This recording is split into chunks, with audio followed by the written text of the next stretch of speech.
Hey everyone, welcome back to Fisher Shop. First off, if you're a YouTube content creator and you've been hacked and lost access to your Google account as well as everything that authenticates through it, skip to the end of this video where I share exactly what I did to regain control, and hopefully that'll work for you as well.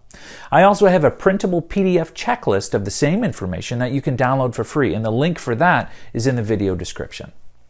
Well, needless to say, this isn't going to be my typical woodworking project type of video that you would normally see on my channel. Instead, I'm going to be sharing a story that recently happened to me, and then, more importantly, what I did to fix it and what you can do to prevent it from ever happening to you. It's a crazy story that resulted in a very stress-filled, anxiety-filled weekend. Let me start at the very beginning, and I'll lay it all out for you. Now, as a YouTube content creator with a decent sized following, I get sponsorship solicitations in my email every single day. I probably get anywhere from 3 to 5 a day, and most of them are for really weird products. Like this one company hit me up and wanted me to promote their Aztec death whistle because they figured my audience would love it. Yeah, I don't think so. And sometimes they're just so ridiculous that it really shows they're not really paying attention to who they're sending the emails to. For instance, I got one where I was supposed to promote a hands-free breast pump for new mothers. Now, granted, that would be hilarious for me to promote that, but they wanted to only pay me based on how many sales I would make, which would be 0.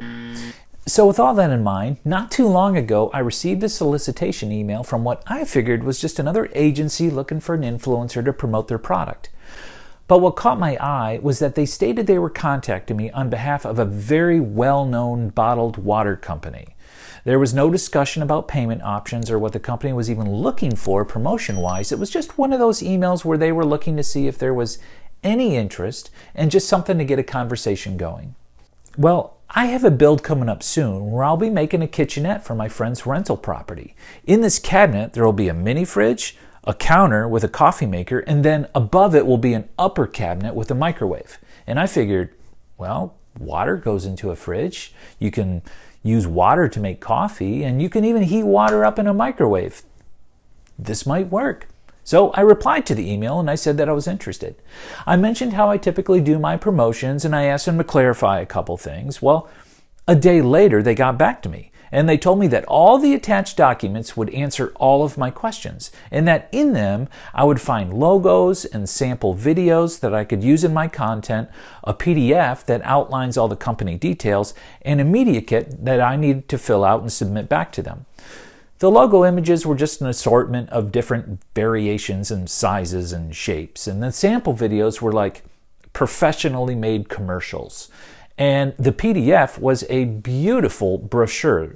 It was like a document that outlined their goals of the YouTube influencer collaboration effort. It was very clear, however, that this document was put together by a professional graphic artist. It looked really nice. It was beautifully done. Well, one of the things in the brochure was the compensation scale regarding paying the YouTube promoter. The rate that they had listed for a channel my size quadrupled my standard rate. In hindsight, that was the bait in the trap. Needless to say, I got excited at the idea of making 4 times as much as I normally do, and I was eager to let them know that I was ready to sign a contract with them. The only thing left to do was to fill out all the info in the media kit and submit it to them and get the ball rolling. Well, I clicked on the last attached file in the email and nothing appeared to happen. Nothing opened, no program loaded, nothing. Little did I know, it was already all over.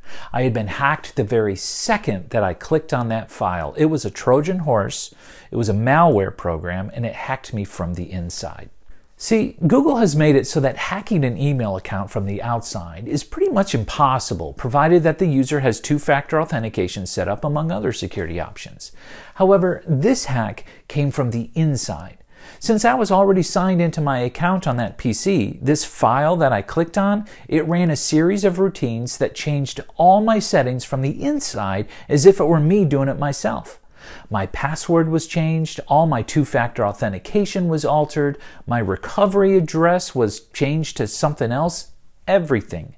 There was nothing that I could do to get signed back in. All my access to my Google account was gone. And since my YouTube channel, my website, and my Etsy store all authenticate through Google, that means I lost all of that as well.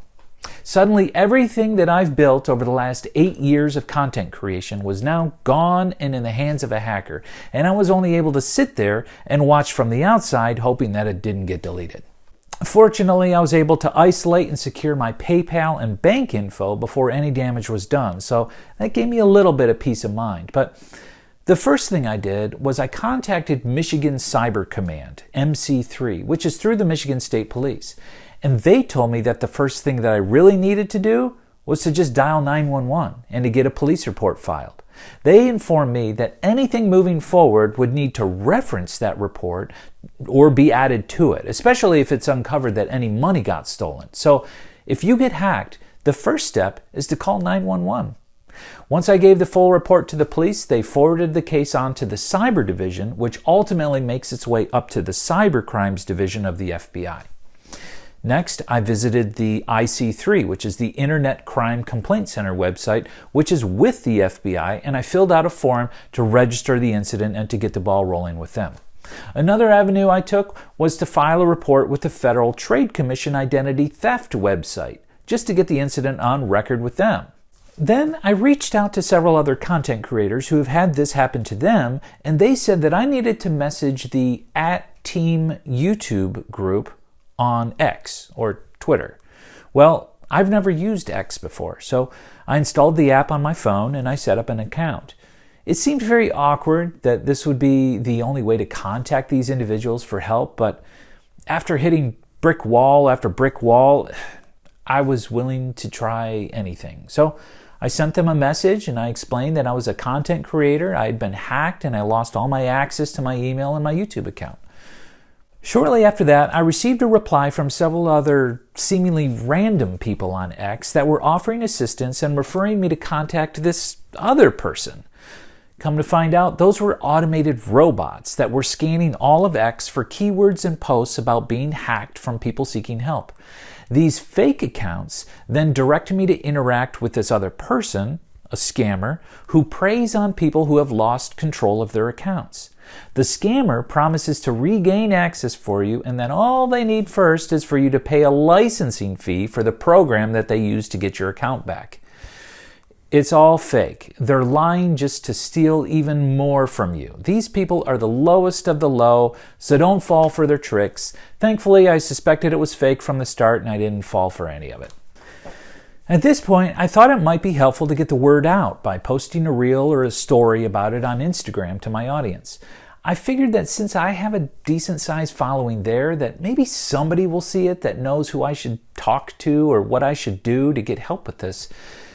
Then, once I recorded and posted that video, I replied back to the Team YouTube folks on X, and I linked the Instagram reel in the reply.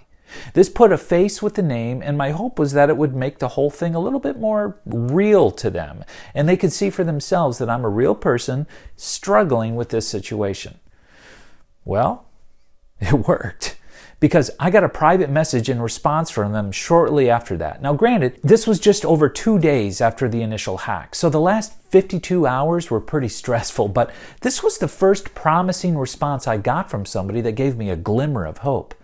Team YouTube asked me for another secure Gmail address that I had access to, which they could send me a link to a private form that I could fill out that would put me in touch with another account recovery specialist. In the early afternoon of the following day, I received word back from a Google recovery specialist that confirmed that my account had been hijacked and that they had just gone ahead and just disabled everything. This means that I still didn't have access to anything, but it also means that neither did the hacker. It was all still there, it was just disabled. And this is great news because I could still see that all my YouTube content was still there and it hadn't been deleted. Now, about 2 hours later, the Google Accounts team sent me a temporary link that brought me to a website that allowed me to change the password of my original email account that was hacked. As soon as I did that, I was able to regain control and get everything back. Amazingly, I was able to get everything restored. The YouTube team reviewed my channel and was able to undo any changes and get things back to just the way that they were.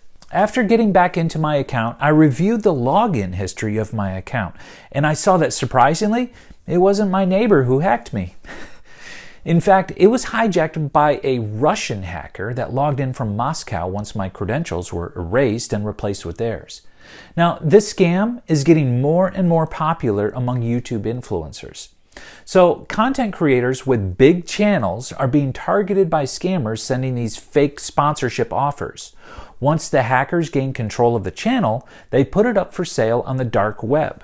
Now, apparently there's a market for YouTube channels that already have large subscriber bases. When the hacker gets a buyer, they will scrub the channel clean by deleting everything. They change it to the buyer's info and hand it over to them. Thankfully, I was able to regain control before a buyer could be found. I'm thinking it must have just been all those flathead screws that I used that scared off the buyers. So, lessons learned. Number 1, secure your account. Use a good password. I had this. Use two-factor authentication. I had that too. Have a recovery email address set up. Yep, I had that too. Generate your backup codes and save a physical copy somewhere safe in your house. I didn't have this, and if I did, I probably could have regained control of my account. So, if you haven't done this, to generate your codes, go to Manage Google Account, click on Security, click on Two-Step Verification, click on Backup Codes, print and download your codes. Number 2, don't open attachments from unverified senders. I mean, that's common sense, but I fell for it. I did it. If you must, then use a virtual machine. Now, that's not the same thing as a VPN. Now, if you don't have a virtual machine, then just don't open any attachments that you get from unverified people. Number 3, start a timeline. I created a timeline of events and I documented everything very carefully as it was happening. It may seem unnecessary at the moment, but I used that timeline to often establish credibility with the authorities and with various support teams. Number 4, when you're hacked, don't beat yourself up. It happens to the best of us. See if you can regain access using any of the try another way options.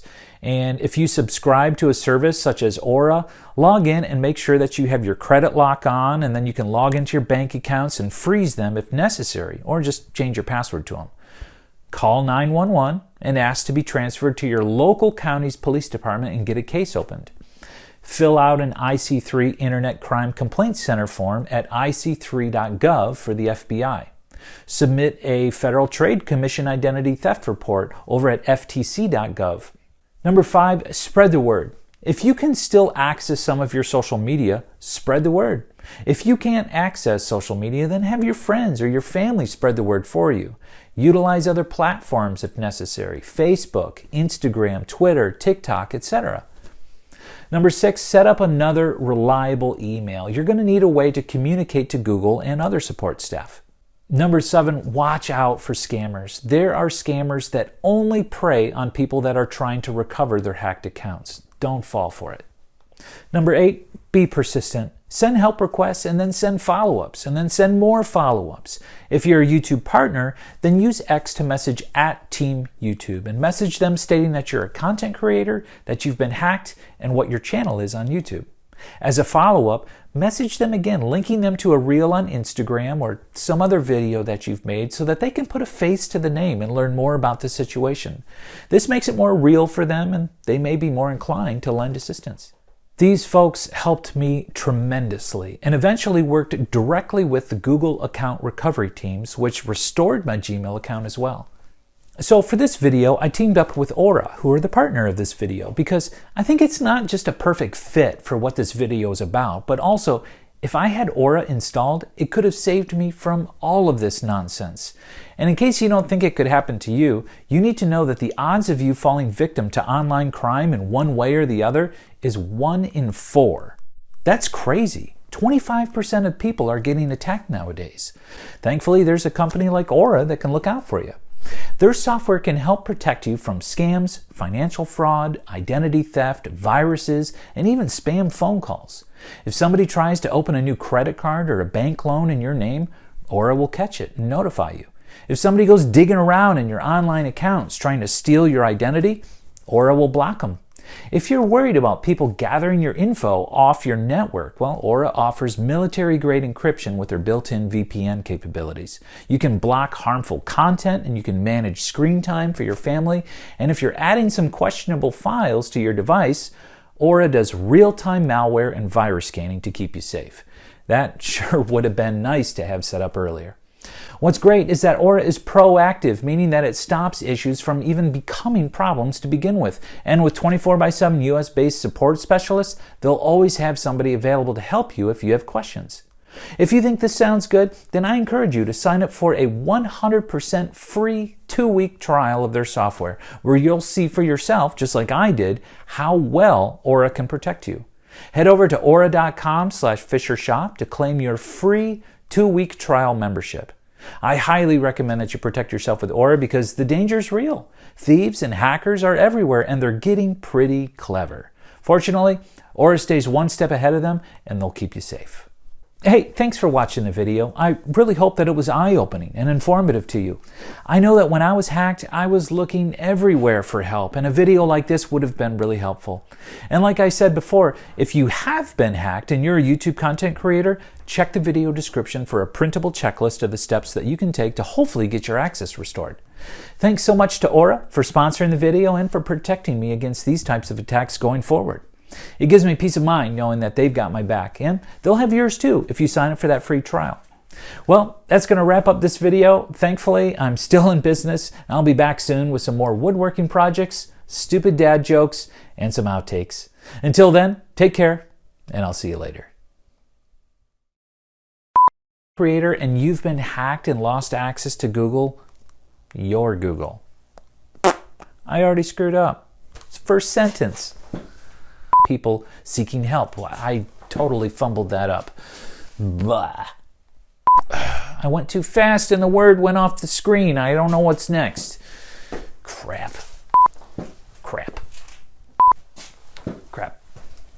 And made sure to do this. They just did this and then it fixed everything. Specialists that confirmed that confirmed.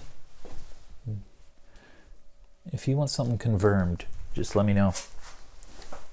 And they may be more, oh my gosh. Okay, I'm gonna do this one more time and then I'm gonna murder somebody. And what your channel is on YouTube. YouTube. And I was able, gonna do it all again.